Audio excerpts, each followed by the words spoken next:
Hello बच्चों, आज हम करेंगे थ्योरम जो कि कन्वर्स है BPT basic proportionality theorem, that is Thales theorem का कन्वर्स है, जो कहता है if a line divides any two side of a triangle in the same ratio then the line is parallel to the third side. इसमें ये देख दिया गया जैसे एक ट्राइंगल है, ठीक है। इस ट्राइंगल में एक लाइन हमने खींची है डी ई, जो कि ए बी को A D upon D B और ए ई अपॉन ई सी, जो हमने पिछली थ्योरम में प्रूव किया था बेसिक प्रोपोर्शनलिटी थ्योरम में। दैट मीन्स ए डी बराबर है डी बी के और ए ई बराबर है ई सी के, इनका प्रोपोर्शन बराबर है। तो बी सी जो है वो डी ई के पैरेलल होगी, ठीक है। तो हमें प्रूव क्या करना है? To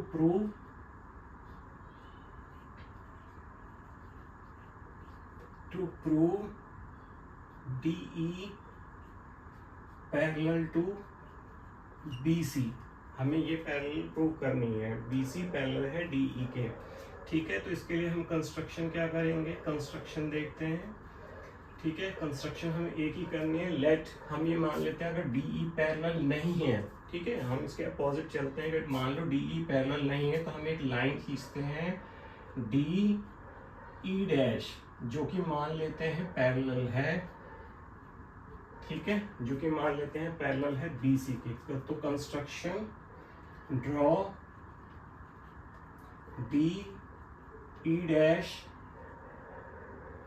parallel to BC। तो हमने DE डैश को BC के पैरेलल मान लिया और ड्रॉ कर लिया। अब प्रूफ देखिए, ठीक है। अब हमारा एज पर बीपीटी क्या होता है? एज पर बेसिक प्रोपोर्शनलिटी थ्योरम हमें क्या बताता है? हमें वो बताता है कि AD अपॉन में BD, ठीक है, इज इक्वल टू क्या हो जाएगा?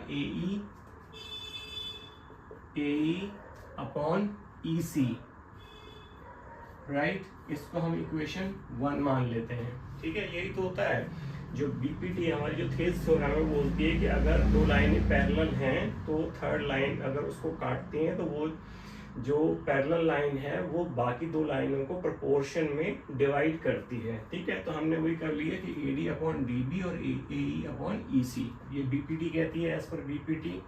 Now as per our construction, अब हमारी जो कंस्ट्रक्शन है उसके अनुसार हमने क्या माना है?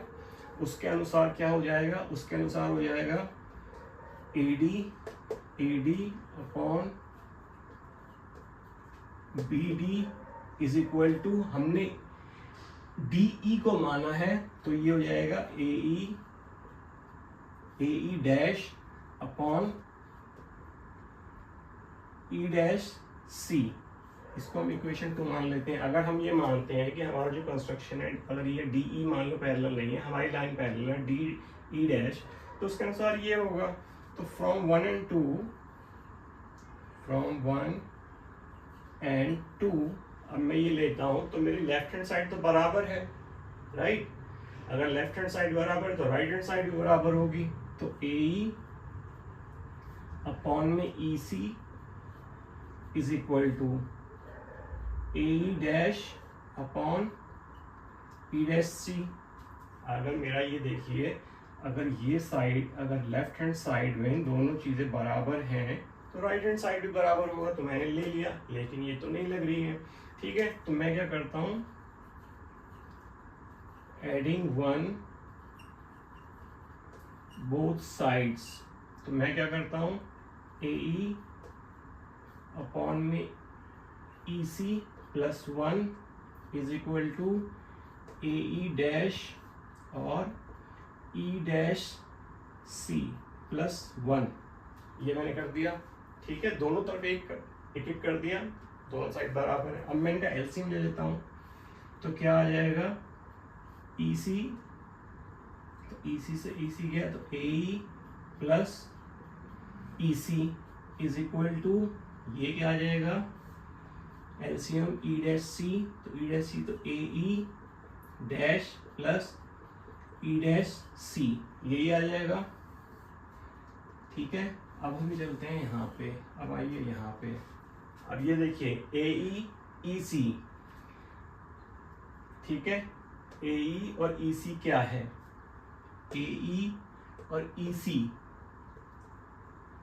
ए ई और ई सी मेरा क्या हो जाता है, ए सी, ए ई और ई सी मेरा ए सी हो जाता है अपॉन ई सी, तो मेरा ऐसे ही रहेगा इज इक्वल टू, अब देखिए ए डैश ए ई डैश जो है और ई डैश सी यानी यहां से यहां तक ई डैश तक और ई डैश से सी डैश तक, ये भी क्या हो जाएगा ए सी इज इक्वल टू नीचे का ई डैश सी।